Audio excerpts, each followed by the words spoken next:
Oke, terus aku tak munggah neng gunung kene. Syarate ana. Syarate apa? Bayar. Ora. Aku ora butuh duit. Terus aku kudu kon ngapa? Waton kowe iso ngalahke aku, kowe kena munggah Gunung Candrageni. Piye kira-kira kowe wani karo aku apa ora? Yen kowe iso ngalahke aku, kowe munggah Gunung Candrageni. Yen kowe kalah karo aku, kowe dadi panganku tak lebokke ning wadhuku. Waduh. Wah, berat iki. Aku mungsuh kowe. Iya. Nek iso menang munggah gunung, yen ora iso menang kowe tak dadekke panganku. Wis ngene wae. Pangane dadak gedabikan kesel. Aku perang karo kowe, nek kowe kira-kira ngelih, ning asli kowe ngelih. Iya. Wis 3 sasi aku ora mangan. Wah, edan. Ah, nek aku wis modar aku kowe. Aku 2 jam ora mangane mah. Terus aku panganan wae. Lho. Kok kon mangan piye? Mangane dadak gelut ora aku mesti kalah mungsuh kowe. Tinimbangane aku kalah mungsuh kowe wis ngene wae. Nyonya, wis aku pasrah wis. Ora entuk kayu kastuba mulya ya ora apa-apa, sing penting aku iso ngewangi uripmu, iso nyambung karo uripmu ki tumrap aku wis ngudetake suwijining sedekah. Mula nek kowe arep mangan karo aku mangan ora apa-apa, ning ya kuwi iwakku ora enak lho. Ora apa-apa. Langu lho, ora apa-apa. Pokoke ora enak iwakku, soalnya aku ki ora tau adus. Iya. Ora apa-apa, ora adus ora apa-apa ning tetep kowe aku dadi panganku nek kowe ikhlas tak pangan. Ikhlas? Ora ikhlas ngopo? Wong mati ki kagungane sing gawe urip kok. Upama aku tok pangan, aku mati, terus kowe dawa umurmu, kuwi padha karo aku wis entuk kanugrahan saka sing gawe urip dene aku iso nyambung uripe sedulurku. Kowe nadyan lagi lahi tepung. Wah. Wong kok apike kaya ngono. Pancen aku iki kondang becik kok. Aku iki kondang apikan kok.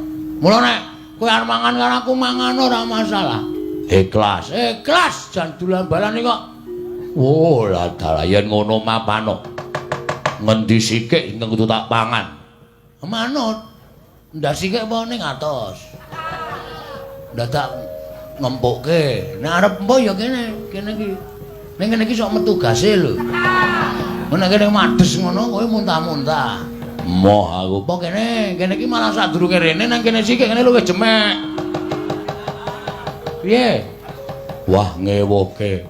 Cengel apa piye? Cengel ki empuk malah ya. Kerjaan wis gawe wis. Engko ndak kowe selak lara lho. Wis 3 sasi ora mangan, nek ora mangan wong kaya aku ngene iki engko ndak malah kowe ribet uripmu. Kowe mati aku mongko sing adu arep karo kowe. Kowe urung tau ketemu karo pawongan. Aku kok ora nulungi karo kowe iki aku dosa gedhe karo kowe. Yen ngono ikhlas tenan, ikhlas mapano. Wah, untal malang dening Arga Yaksa. Wis untal aja malang. Engko dadak ngombeni. Mujur wae terus langsung tekan weteng. Oh iya, mujur ya kena. Wis ngono wae. Mau untalan ya? Ya wis. Mati wis mbangane bali ya wis isin nang kene ra iso munggah gunung malah ketemu buta ngelih wis kono nggo nyambung uripmu Arga Yaksa ora apa-apa aku yakin ikhlas.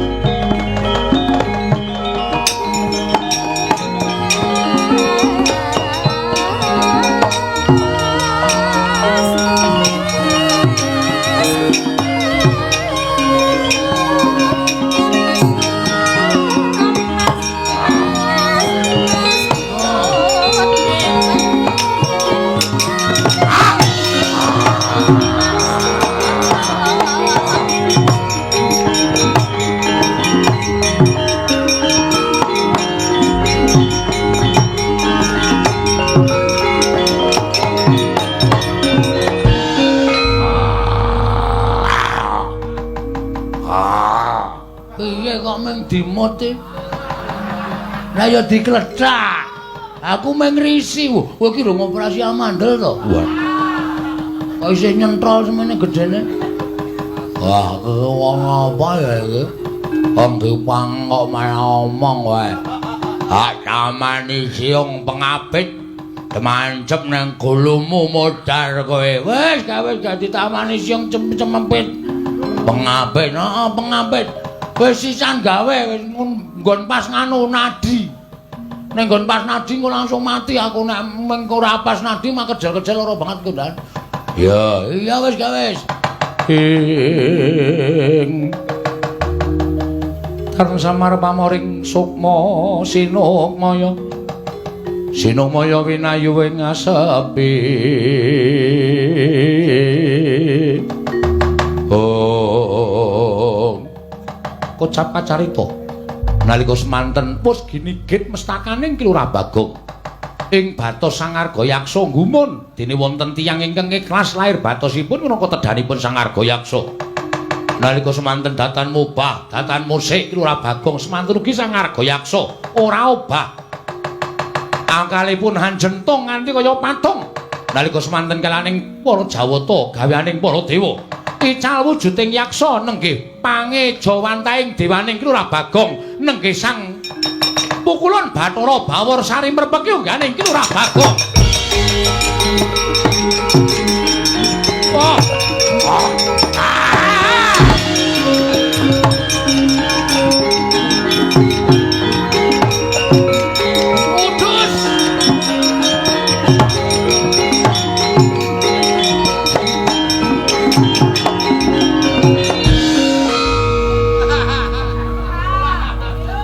Aku malah ngedep kaca pengilon. Hong milahing Mastu Nomo Sidam Sekaring Bawana Langgeng.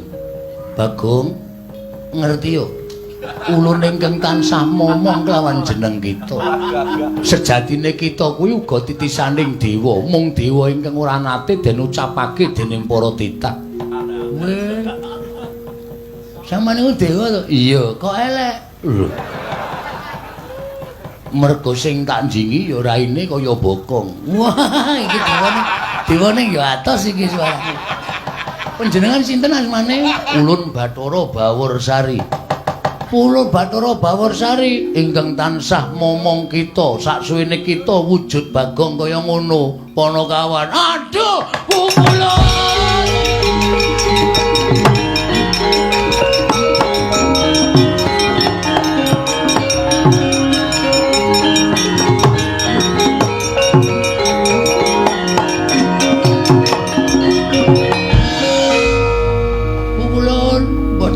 Bilih paduka ingkang tansah momong dhateng jagat kula.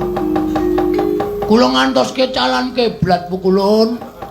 Kula suwita dhateng Begawan Durna, kula niku urip bingung. Kula arep ngopo, arep kepiye, kudu apa sing tak tindakke. Jebul kula koncatan panjenengan. Panjenengan membo dados yaksa.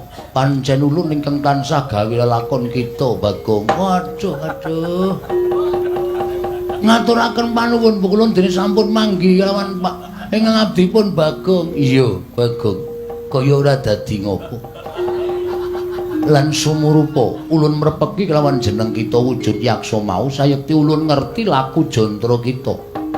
Ulun kepingin jajal kelawan lahir batin kita. Jebul kita kuwi nadyan ala rupane nanging pakarti kita ngungkuli kelawan wong-wong sing becik pasuryane.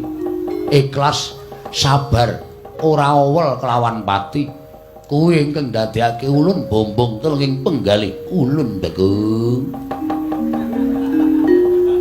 Sampeyan kok kaya kula. Ulun saksuwene momong kita kuwi ya sak ora-orane solas laganing ulun tiru kelawan jeneng kita. Mengkaten pukulun. Iya. Lan napa to kang dadi karep kita? Teko kita suwita Begawan Durna sarta ngupaya kayu kastuba mulya. Pikulan pukulun. Ngaten nggih pukulun, estunipun kula menika kepengin bangun desa